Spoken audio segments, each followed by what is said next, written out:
जय हिंद साथियों। तो आज से हम सीटेट के प्रीवियस ईयर के क्वेश्चन पेपर सोल्व करने वाले हैं, जिसमें आज हम देखेंगे मई 2016 का क्वेश्चन पेपर। मई 2016 का क्वेश्चन पेपर आज हम सोल्व करेंगे। तो सभी साथी अंत तक हमारे साथ बने रहें, और जिन साथियों ने अभी तक हमारे चैनल को सब्सक्राइब नहीं किया है उन सभी साथियों से मेरा निवेदन है कि वो सभी साथी चैनल को सब्सक्राइब जरूर कर लें। और जिन साथियों को ये क्वेश्चन पेपर पीडीएफ के रूप में चाहिए वो हमारा टेलीग्राम ग्रुप ज्वाइन कर सकते हैं, लिंक नीचे डिस्क्रिप्शन में दिया हुआ है। तो साथियों आज की क्लास में हम इस क्वेश्चन पेपर का बाल विकास में शिक्षा शास्त्र का पोर्शन सोल्व करेंगे। तो देखेंगे इसका क्वेश्चन नंबर 1, सीखना एक सेकेंडरी प्रक्रिया है, क्योंकि ऑप्शन नंबर 1 है सीखना तब होता है जब शिक्षार्थी को कुछ जानकारी दी गई हो, या सीखना याद करने और किसी के व्यवहार में सेकेंडरी परिवर्तन की ओर संकेत करता है, या ज्ञान पर कार्य करते हुए शिक्षार्थी ज्ञान का निर्माण करता है, या ऑप्शन नंबर 4 है सीखना मुख्य रूप से जैविकीय कारकों से नियंत्रित होता है। तो क्वेश्चन नंबर 1 का सही आंसर क्या होगा? इसका सही आंसर हो जाएगा साथियों ऑप्शन नंबर 3, ज्ञान पर कार्य करते हुए शिक्षार्थी ज्ञान का निर्माण करता है। ऑप्शन नंबर 3 इस प्रश्न के लिए सही आंसर हो जाएगा। अगला प्रश्न देखेंगे, प्रश्न नंबर 2 है सीखने के लिए बच्चे की तैयारी के संदर्भ में एक शिक्षक के लिए यह महत्वपूर्ण है। अधिगम के प्रति बच्चे के अभिप्रेरण को मापना, बच्चों पर तैयारी का नियम लागू करना, बच्चे के सामान्य ज्ञान का निर्धारण करना, या बच्चे के पूर्व अधिगम पर ध्यान देना। तो क्वेश्चन नंबर 2 का सही आंसर क्या हो जाएगा? इसका सही आंसर होगा साथियों ऑप्शन नंबर 1 कि एक शिक्षक के लिए सबसे जरूरी है अधिगम के प्रति बच्चे के अभिप्रेरण को मापना। ऑप्शन नंबर 1 इस प्रश्न के लिए सही आंसर हो जाएगा। अगला प्रश्न देखेंगे, एक प्रभावी कक्षा में अधिक अंक प्राप्त करने के लिए शिक्षार्थी एक दूसरे के साथ प्रतियोगिता में रहते हैं, या शिक्षक पाठ तैयार करता है, एक व्याख्यान के रूप में उसे प्रस्तुत करता है तथा चर्चा को हतोत्साहित करता है, या शिक्षक चर्चा को प्रोत्साहित करता है और शिक्षार्थियों के पूर्व ज्ञान एवं पृष्ठभूमि के साथ संबंध बनाता है, या ऑप्शन नंबर 4 है शिक्षार्थी निष्क्रिय रूप से शिक्षक के निर्देशों को पालन करते हैं। तो क्वेश्चन नंबर 3 का सही आंसर क्या होगा? इसका सही आंसर हो जाएगा साथियों ऑप्शन नंबर 3 कि प्रभावी कक्षा में शिक्षक चर्चा को प्रोत्साहित करता है कि बच्चे आपस में चर्चा करें, ग्रुप डिस्कशन करें, और शिक्षार्थियों के पूर्व ज्ञान एवं पृष्ठभूमि के साथ संबंध बनाता है। ऑप्शन नंबर 3 इस प्रश्न के लिए सही आंसर हो जाएगा। अगला प्रश्न देखेंगे, प्रश्न नंबर 4 है बच्चे कक्षा में रुचि विकसित करते हैं जब शिक्षक केवल अच्छे शिक्षार्थियों का पक्ष लेता है, या शिक्षक प्रत्येक शिक्षार्थी को भाग लेने के लिए प्रोत्साहित तथा प्रशंसा करता है, या वे बड़ी कक्षाओं में अपने मित्रों के साथ बैठते हैं, या उन्हें गृह कार्य नहीं मिलता है। तो क्वेश्चन नंबर 4 का सही आंसर क्या होगा? इसका सही आंसर होगा साथियों ऑप्शन नंबर 2 कि शिक्षक प्रत्येक शिक्षार्थी को भाग लेने के लिए प्रोत्साहित करता है और प्रशंसा करता है। ऑप्शन नंबर 2 इस प्रश्न के लिए सही आंसर हो जाएगा।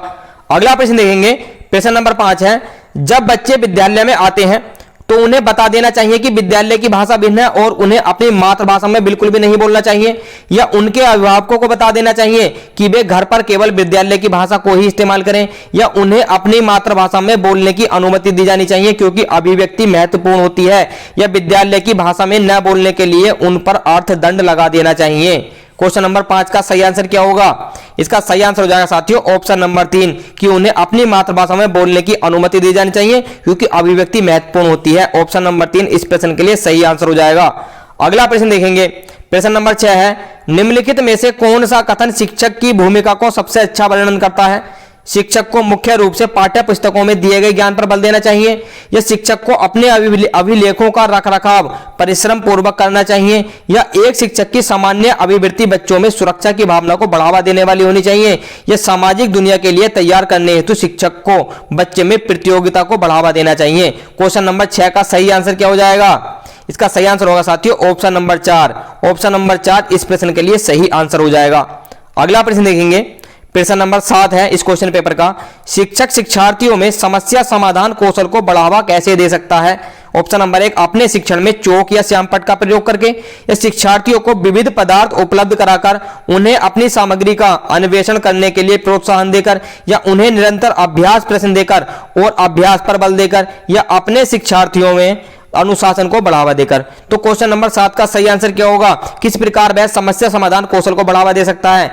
क्वेश्चन नंबर 7 का सही आंसर हो जाएगा साथियों ऑप्शन नंबर 2 कि शिक्षार्थियों को विविध पदार्थ उपलब्ध कराएं और उनको अन्वेषण करने के लिए प्रोत्साहन दे। ऑप्शन नंबर 2 इस प्रश्न के लिए सही आंसर हो जाएगा। अगला प्रश्न देखेंगे, प्रश्न नंबर 8 है बच्चे में सीखने के लिए स्वयं अपनी युक्तियां बना लेते हैं। इस संदर्भ में शिक्षक को क्या करना चाहिए कि बच्चों की युक्तियों पर ध्यान न देकर उन्हें अपनी बनाई पाठ योजना को पूरा करना चाहिए, या बच्चों की युक्तियों को समझना तथा उनके साथ उन पर चर्चा और संवाद स्थापित करना चाहिए, या बच्चे को ऐसा ना करने के लिए एक लंबा भाषण देना चाहिए, या पाठ्य पुस्तक में लिखित प्रक्रिया को कड़ाई से पालन करने के लिए बच्चों को प्रेरणा देनी चाहिए। तो क्वेश्चन नंबर 8 का सही आंसर क्या होगा? इसका सही आंसर होगा साथियों ऑप्शन नंबर 2 कि बच्चे की युक्तियों को समझे और उनके साथ चर्चा करें। ऑप्शन नंबर 2 इस प्रश्न के लिए सही आंसर हो जाएगा। अगला प्रश्न देखेंगे, प्रश्न नंबर 9 है, इनमें से कौन सा कारक सीखने में अति महत्वपूर्ण भूमिका निभाता है। साथियों सारे के सारे क्वेश्चन बहुत ही ज्यादा इंपॉर्टेंट है क्योंकि 2016 का क्वेश्चन पेपर हम सोल्व कर रहे हैं। ऑप्शन नंबर 1 केवल आनुवंशिक बनावट, भौतिक आधारभूत संरचना, सामाजिक संदर्भ तथा संवेग, परिपक्वता तथा शारीरिक छवि। तो क्वेश्चन नंबर 9 का सही आंसर क्या होगा? इसका सही आंसर होगा साथियों ऑप्शन नंबर 3 सामाजिक संदर्भ तथा संवेग। ऑप्शन नंबर 3 इस प्रश्न के लिए सही आंसर हो जाएगा। साथियों सभी साथी अंत तक हमारे साथ बने रहेंगे क्योंकि बहुत ही ज्यादा इंपॉर्टेंट क्लास होने वाली है आज की, और आज से हम इसी प्रकार आपके लिए प्रीवियस ईयर के क्वेश्चन पेपर्स लाते रहेंगे। प्रश्न नंबर 10 देखते हैं, प्रारंभिक बाल्यावस्था इस अवधि की ओर संकेत करती है। प्रारंभिक बाल्यावस्था किस अवधि से किस अवधि तक होती है? ऑप्शन नंबर 1 है 2 से 8 वर्ष तक, 6 से 12 वर्ष तक, जन्म से 5 वर्ष तक या फिर जन्म से 8 वर्ष तक। तो साथियों प्रारंभिक बाल्यावस्था कब से कब तक होती है? क्वेश्चन नंबर 10 का सही आंसर क्या होगा? इसका सही आंसर हो जाएगा साथियों ऑप्शन नंबर 3 जन्म से 5 वर्ष तक प्रारंभिक बाल्यावस्था होती है। ऑप्शन नंबर 3 बिल्कुल सही आंसर हो जाएगा इस प्रश्न के लिए। अगला प्रश्न देखेंगे, प्रश्न नंबर 11 है, किसी शिक्षक के लिए वृद्धि एवं विकास को सिद्धांत के बारे में जानना महत्वपूर्ण है क्योंकि किसी शिक्षक को वृद्धि और विकास का सिद्धांत जानना चाहिए। यह किस लिए जरूरी है? यह ज्ञान बच्चों को पृथक करने में शिक्षक की सहायता करेगा, या शिक्षक अच्छा प्रभाव डालने में समर्थ हो सकेगा, या बच्चे को सीखने के उपयुक्त अवसर प्रदान करने में यह ज्ञान शिक्षक के लिए सहायक होगा, या इससे बाल विकास एवं लोकप्रिय पाठ्यक्रम बनेगा। तो क्वेश्चन नंबर 11 का सही आंसर क्या हो जाएगा? किस लिए उसे यह सिद्धांत जानने चाहिए? क्वेश्चन नंबर 11 का सही आंसर होगा ऑप्शन नंबर 3 कि बच्चे को सीखने के उपयुक्त अवसर प्रदान करने में यह ज्ञान शिक्षक के लिए बहुत ही महत्वपूर्ण सहायक होगा। ऑप्शन नंबर 3 इस प्रश्न के लिए सही आंसर हो जाएगा। अगला प्रश्न देखेंगे, प्रश्न नंबर 12 है, बच्चे का विकास परिणाम है पालन पोषण का, आनुवांशिकता और पर्यावरण के मेल का, आनुवांशिकता का या पर्यावरण का। तो बच्चे का विकास परिणाम होता है साथियों आनुवांशिकता और पर्यावरण दोनों के मेल का। ऑप्शन नंबर 2 इस प्रश्न के लिए सही आंसर हो जाएगा।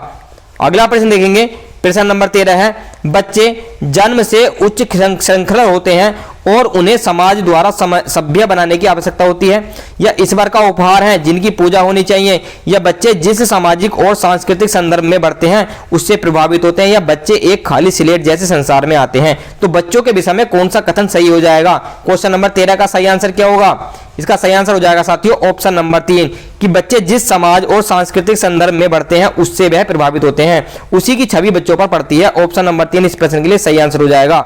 अगला प्रश्न देखेंगे, प्रश्न नंबर 14 है, एक 5 साल का बच्चा यह तर्क नहीं कर पाता है कि जब पानी को ऊंचे और संकरे गिलास से चौड़े बर्तन में डाला जाता है तो पानी की मात्रा उतनी ही रहती है। ऐसा इसलिए होता है कि वह प्रतीक नहीं बना पाता, वह अनुकरण नहीं कर पाता, वह व्यापारिक चिंतन नहीं कर पाता, या उसका व्यवहार उद्देश्योन्मुखी नहीं होता है। क्वेश्चन नंबर 14 का सही आंसर क्या होगा?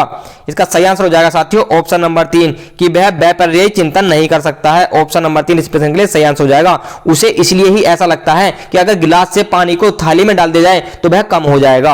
अगला प्रश्न देंगे, प्रश्न नंबर 15 है, एक साइकिल में जाते हुए कोई बच्चा अपनी बहन से कहता है कि तेज चलाओ, हम वहां जल्दी पहुंच जाएंगे। वह यह समझ प्रदर्शित कर रहा है प्रतीकात्मक विचार, अहम केंद्रित विचार, कार्यकरण या फिर व्यापारिक चिंतन। तो क्वेश्चन नंबर 15 का सही आंसर क्या होगा? इसका सही आंसर हो जाएगा साथियों ऑप्शन नंबर 3 कार्य कारण। ऑप्शन नंबर 3 इस प्रश्न के लिए सही आंसर हो जाएगा। अगला प्रश्न देखेंगे, प्रश्न नंबर 16 है, संतुलन बनाए रखने के लिए स्कीमाओं को समायोजित करने, हटाने और नए स्कीमा बनाने की प्रक्रिया को क्या कहा जाता है? निकट विकास क्षेत्र, आधारभूत सहायता, अनुकूलन या स्कीमा निर्माण। तो क्वेश्चन नंबर 16 का सही आंसर क्या होगा? इसका सही आंसर होगा साथियों ऑप्शन नंबर 3 अनुकूलन, उसको हम अनुकूलन कहेंगे। ऑप्शन नंबर 3 इसके लिए सही आंसर हो जाएगा। अगला प्रश्न देखेंगे, प्रश्न नंबर 17 है, निजी भाषा शब्दावली का प्रयोग पहली बार किसके द्वारा किया गया था? कोहलबर्ग के द्वारा, वाइगोत्स्की के द्वारा, एरिक्सन के द्वारा या फिर पियाजे के द्वारा। तो निजी भाषा इस शब्दावली का प्रयोग किसने किया था? क्वेश्चन नंबर 17 का सही आंसर क्या होगा? इसका सही आंसर हो जाएगा साथियों option number 2 Vygotsky. Option number 2 इस प्रश्न के लिए सही आंसर हो जाएगा। अगला प्रश्न देखेंगे, प्रश्न नंबर 18 है, वाइगोत्स्की के अनुसार बच्चे अपने समवयस्कों के साथ रिक्त स्थान करके बहुत कुछ सीखते हैं, मारपीट करके, अनुकरण करके, अंतःक्रिया करके या प्रतियोगिता करके। तो क्वेश्चन नंबर 18 का सही आंसर क्या होगा? इसका सही आंसर हो जाएगा साथियों अंतःक्रिया करके, कि बच्चे बड़ों के साथ अंतःक्रिया करके अच्छे से सीखते हैं, बहुत कुछ सीखते हैं। ऑप्शन नंबर 3 इसके लिए सही आंसर हो जाएगा। अगला प्रश्न देंगे, प्रश्न नंबर 19 है, कोहल वर्ग के नैतिक विकास के विचार के कितने स्तर हैं? ऑप्शन नंबर 1 है 3, 4, 2 या 8। साथियों कोहल वर्ग ने नैतिक विकास का सिद्धांत दिया था, तो हमें बताना है नैतिक विकास के विचार के कितने स्तर होते हैं। क्वेश्चन नंबर 19 का सही आंसर क्या होगा? इसका सही आंसर हो जाएगा साथियों ऑप्शन नंबर 1 3। ऑप्शन नंबर 1 इस प्रश्न के लिए सही आंसर हो जाएगा। अगला प्रश्न देखेंगे, प्रश्न नंबर 20 है, शिक्षार्थी केंद्रित उपागम वह है जिसमें शिक्षार्थी को उनकी प्रतिक्रियाओं के लिए पुरस्कार और दंड दिया जाता है, शिक्षक तथ्यों को याद करने पर बल देता है, शिक्षकों के मार्गदर्शन के साथ शिक्षार्थियों को अपनी स्वयं की समझ का निर्माण करने के लिए उत्तरदायी बनाया जाता है, या शिक्षार्थी स्वयं सीखने के लिए स्वतंत्र है। तो क्वेश्चन नंबर 20 का सही आंसर क्या हो जाएगा? इसका सही आंसर हो जाएगा साथियों ऑप्शन नंबर 3। ऑप्शन नंबर 3 इस प्रश्न के लिए सही आंसर हो जाएगा। अगला प्रश्न देखेंगे, प्रश्न नंबर 21 है, बुद्धि में शामिल है समस्याओं के नवीन मौलिक उत्तर देने के लिए एक व्यक्ति की क्षमता, या किसी प्रश्न विशेष का एक ही उत्तर देने की योग्यता, या योग्यताओं का समूह जो व्यक्ति को सीखने में मदद करता है, या अनुभव के परिणाम स्वरूप व्यवहार में स्थायी परिवर्तन। तो बुद्धि में कौन सा निम्न में से शामिल है? क्वेश्चन नंबर 21 का सही आंसर क्या होगा? इसका सही आंसर हो जाएगा साथियों ऑप्शन नंबर 3 की योग्यताओं का समूह जो व्यक्ति को सीखने में मदद करता है। ऑप्शन नंबर 3 इस प्रश्न के लिए सही आंसर हो जाएगा। अगला प्रश्न देखेंगे, प्रश्न नंबर 22 है, एक बच्चे की भाषा के विकास में दूसरों के साथ संप्रेषण एक महत्वपूर्ण कारक है, यह कथन किसका है? ऑप्शन नंबर 1 बंडूरा का, वाइगोत्स्की का, कोहल वर्ग का, या फिर फ्रायड का। तो क्वेश्चन नंबर 22 का सही आंसर क्या होगा? इसका सही आंसर हो जाएगा साथियों ऑप्शन नंबर 2, यह कथन वाइगोत्स्की का है। ऑप्शन नंबर 2 इस प्रश्न के लिए सही आंसर हो जाएगा। अगला प्रश्न देखेंगे, प्रश्न नंबर 3 है, यदि एक शिक्षक का यह विचार है कि लड़कियों को भिन्न प्रकार की शिक्षा देने की आवश्यकता है जो बेहतर पत्नी और मां बनने में उनकी मदद कर सके, तो इस प्रकार का विचार कैसा है? लड़कियों के प्रति सामाजिक अभिवृत्ति को चुनौती देता है, यह प्रदर्शित करता है कि शिक्षक सामाजिक दृष्टिकोण को परिवर्तित नहीं कर सकते और न ही करने की कोशिश करनी चाहिए, या लड़कियों के लिए लाभकारी है और समाज द्वारा दी गई भूमिकाओं को बेहतर तरीके से निष्पादित करने में उनकी मदद करेगा, या लिंग पूर्वाग्रह यानी कि जेंडर बायस को बढ़ावा देता है और लड़कियों की क्षमताओं को सीमित करता है। क्वेश्चन नंबर 23 का सही आंसर क्या हो जाएगा? इसका सही आंसर हो जाएगा साथियों ऑप्शन नंबर 4 की है जेंडर बायस को बढ़ावा देता, मतलब तुम एक ही लिंग का पक्ष ले रहे हो, लड़कों का पक्ष ले रहे हो, लड़कियों को कह रहे हो कि वह पढ़े ना, वह मां बने और बेहतर पत्नी बने। तो क्वेश्चन नंबर 23 का सही आंसर हो जाएगा ऑप्शन नंबर 4। अगला प्रश्न देखेंगे, प्रश्न नंबर 24 है, मूल्यांकन का केंद्र बिंदु होना चाहिए, मूल्यांकन का मुख्य केंद्र बिंदु क्या होना चाहिए? बच्चों में प्रतियोगिता बढ़ाना, अध्यापक का कार्य घटाना, अधिगम को आगे बढ़ाना, या बच्चों का वर्गीकरण करना। क्वेश्चन नंबर 24 का सही आंसर क्या होगा? इसका सही आंसर हो जाएगा साथियों अधिगम को आगे बढ़ाना। ऑप्शन नंबर 3 इस प्रश्न के लिए सही आंसर हो जाएगा। अगला प्रश्न देखेंगे, प्रश्न नंबर 25 है, हमें चाहिए कि विशेष आवश्यकता वाले बच्चों को कोई शिक्षा नहीं देनी चाहिए, केवल व्यावसायिक शिक्षा दी जाए, अलग अलग करके भिन्न विद्यालय में रखें, या फिर विशेष व्यवस्था वाले नियमित ढांचों में शामिल करें। तो क्वेश्चन नंबर 25 का सही आंसर क्या होगा?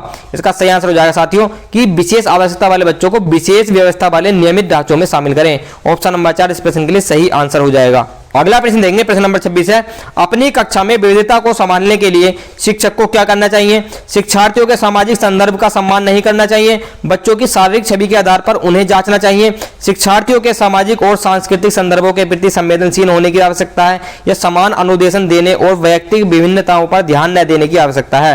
क्वेश्चन नंबर 26 का सही आंसर क्या हो जाएगा? इसका सही आंसर हो जाएगा साथियों ऑप्शन नंबर 3। ऑप्शन नंबर 3 इस प्रश्न के लिए सही आंसर हो जाएगा। अगला प्रश्न देखेंगे, प्रश्न नंबर 27 है इस क्वेश्चन पेपर का, अधिगम निर्योग्यता वाले बच्चे की पहचान आप कैसे करेंगे? ऑप्शन नंबर 1 बुद्धि परीक्षण करके, उनकी शारीरिक बनावट देखकर, उसके लिखने की नोटबुक को देखकर, या यह देखकर कि वे एक दूसरे बच्चे से कितना लड़ते हैं। तो अधिगम निर्योग्यता वाले बच्चे की पहचान कैसे करेंगे? इसकी पहचान करेंगे साथियों बुद्धि का परीक्षण करके। ऑप्शन नंबर 1 इस प्रश्न के लिए सही आंसर हो जाएगा। अगला प्रश्न देखेंगे, प्रश्न नंबर 28 है, किसी सृजनशील यानी कि क्रिएटिव बच्चे में निम्नलिखित विशेषता होती है? समस्या समाधान के प्रति दृढ़ उपागम, रटकर याद करने की योग्यता, दिए गए नियमों और मानकों के प्रति समानुरूपता, या फिर मौलिक विचार और अभिव्यक्ति। तो सृजनशील बच्चे में कौन सी विशेषता होती है? क्वेश्चन नंबर 28 का सही आंसर क्या हो जाएगा? इसका सही आंसर होगा साथियों ऑप्शन नंबर 4 मौलिक विचार और अभिव्यक्ति। ऑप्शन नंबर 4 इस प्रश्न के लिए सही आंसर हो जाएगा। अगला प्रश्न देखेंगे, सृजनात्मकता में शामिल है दूसरों का अनुकरण और नकल करने की योग्यता, अपसारी चिंतन करने की योग्यता, लंबे अनुच्छेदों और अंकों को क्रमवार याद करने की योग्यता या अभिसारी चिंतन की योग्यता। तो सृजनात्मकता में कौन शामिल है? क्वेश्चन नंबर 29 का सही आंसर क्या होगा? इसका सही आंसर होगा साथियों ऑप्शन नंबर 2 अपसारी चिंतन करने की योग्यता सृजनात्मकता में शामिल है। ऑप्शन नंबर 2 बिल्कुल सही आंसर हो जाएगा इस प्रश्न के लिए। अगला प्रश्न देखेंगे, प्रश्न नंबर 30 है इस क्वेश्चन पेपर का। जब विकास के किसी भी क्षेत्र विशेष में बच्चे की क्षमता कम होती है तो वह उसके सर्वांगीण विकास को प्रभावित नहीं करता है। इसका अर्थ विकास के किसी क्षेत्र में कोई विलंब नहीं है या विकास के सभी क्षेत्रों पर उसका प्रभाव पड़ता है या उसका बच्चे पर कोई प्रभाव नहीं पड़ता है। क्वेश्चन नंबर 30 का सही आंसर क्या होगा? इसका सही आंसर हो जाएगा साथियों ऑप्शन नंबर 3 कि विकास के सभी क्षेत्रों पर उसका प्रभाव पड़ता है। ऑप्शन नंबर 3 इस प्रश्न के लिए सही आंसर हो जाएगा। तो साथियों ये थे मई 2016 का जो सीटेट का पेपर था उसके बाल विकास के 30 प्रश्न। तो जो भी साथी अंत तक हमारे साथ बने रहे हैं उनका बहुत बहुत धन्यवाद। और जिन साथियों ने अभी तक हमारे चैनल को सब्सक्राइब नहीं किया है वो सभी साथी चैनल को सब्सक्राइब कर ले, क्योंकि इस तरीके के क्वेश्चन पेपर्स हम आपके लिए लाते रहेंगे और इसके भिन्न भिन्न पोर्शन अलग अलग क्लासों में हम कंप्लीट करते रहेंगे। तो अगली क्लास शायद हमारी होगी पर्यावरण की। पर्यावरण में हम इसी क्वेश्चन पेपर का पोर्शन सोल्व करेंगे। तो आज के लिए इतना ही, हम मिलते हैं आपसे अगले प्रैक्टिस सेट में। जय हिंद।